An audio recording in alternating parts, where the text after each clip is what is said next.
Hey YouTube, Do-It-Yourself Junkie 369, and I'm still working on the horizontal stabilizer on day 82. And I thought I had finished the stuff I was working on in the last video, but I forgot the cleco along this forward spar, the cleco the skins to the forward spar here. So I need to finish up doing that in the short amount of time that I have for today.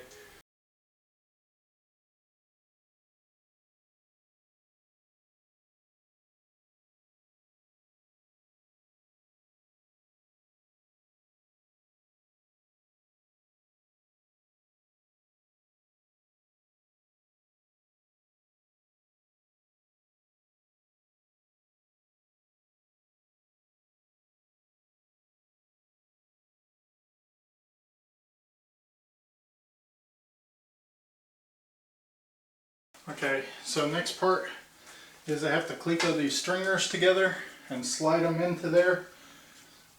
And you take one long and one short, and basically they go together like that, and that angle that you cut in there on one is facing towards the back, and the angle on the other is the piece that meets up. And I'll cleco these together real quick and it'll be more obvious whenever I have them together.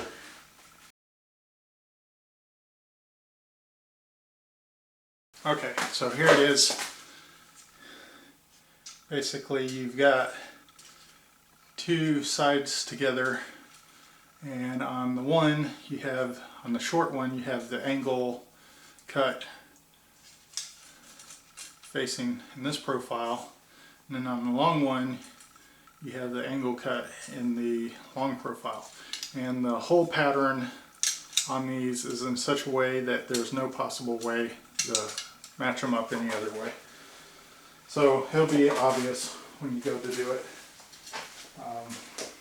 Those holes are 1/8 inch holes, and I haven't figured out yet if there is a good way to position the clecos, because this is going to slide down inside of here, so you won't want the clecos in the way.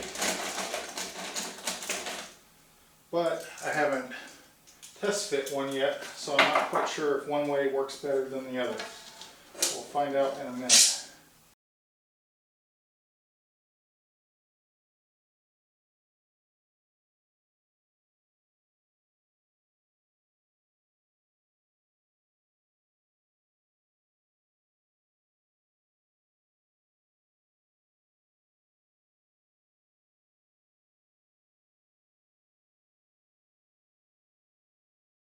So when inserting these, after you drill the 5 outboard holes on each end, it's kind of tough to see in the diagram that the long stringer goes on top. And you might have to lift the whole assembly out of cradles for the skin to spread apart enough to get them in there. And it looks like it does not matter which way you have the clecos facing. And at this point, you want to cleco to the ribs and the stringers.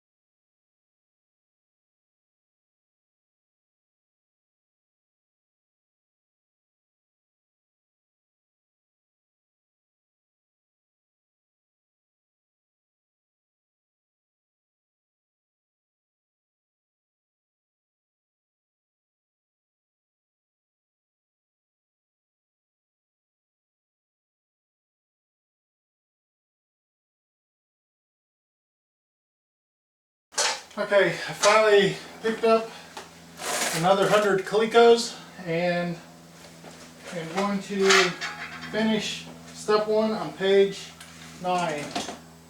which is basically clecoing the skin to everything.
Okay, so step 3 on section 8, page 9, it says to use the angle drill to drill the stringer web, match drill the stringer web. That's a sheet metal piece that goes in here on the stringers. There's not enough space to fit a normal drill in there. In the tools list it says required for the RV-10. If I had to guess, it's because of this step. So it should also be required for the RV-10 because you are not fitting a normal drill in there. I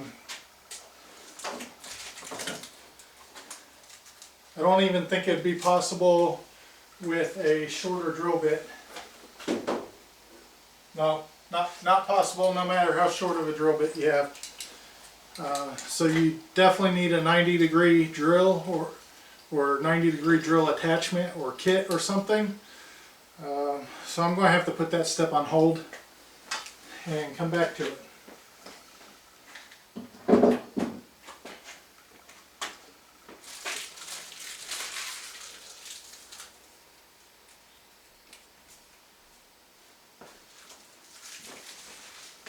Because I do not have one of those. Wasn't aware I was going to need one. So heads up, you will need that drill.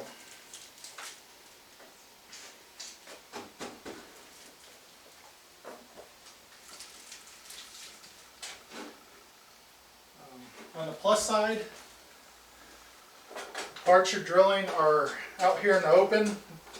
They're going to be uncovered because this is where this piece attaches to the empennage or the tail cone.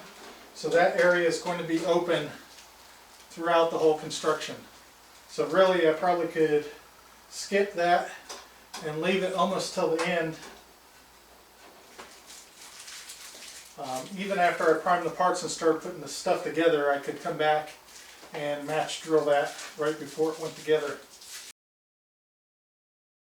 Usually I highlight the steps that I've skipped so I can find them easily, and I leave a tag in there. I haven't used the highlighter in so long I forgot where it was at.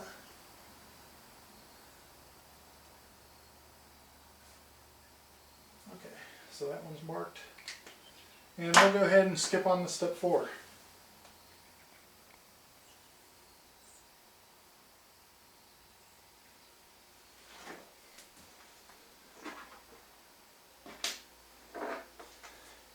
And step 4 is a biggie. You've got to match drill all the holes in the skin.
There's a note before the next step, and I was just reading it to make sure I didn't need to know what it was while I'm match drilling these holes. And usually a note refers to the step after the note. So in this case, that's what it is, and I don't need to worry about it while I'm match drilling all these holes right at this minute.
Alright, believe it or not, I'm actually at a good stopping point.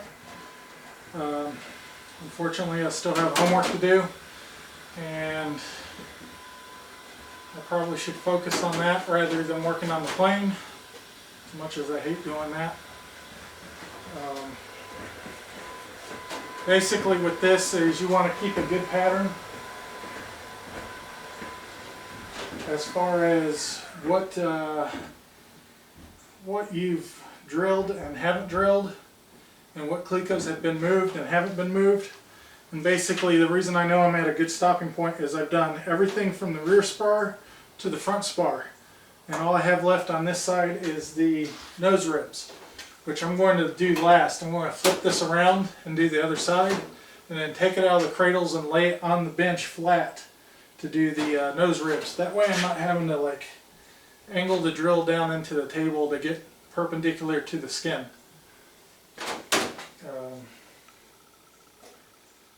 So this will get split up over 2 videos. Hope you enjoyed the videos so far, especially this one. If you did, hit the thumbs up. Please think about subscribing. If you have any questions, leave a comment. I'll try to answer it as best as I can. Or I'll point you towards a resource where you can find the answer, or I might even look for it on Vans and see if somebody's already run into the same issue.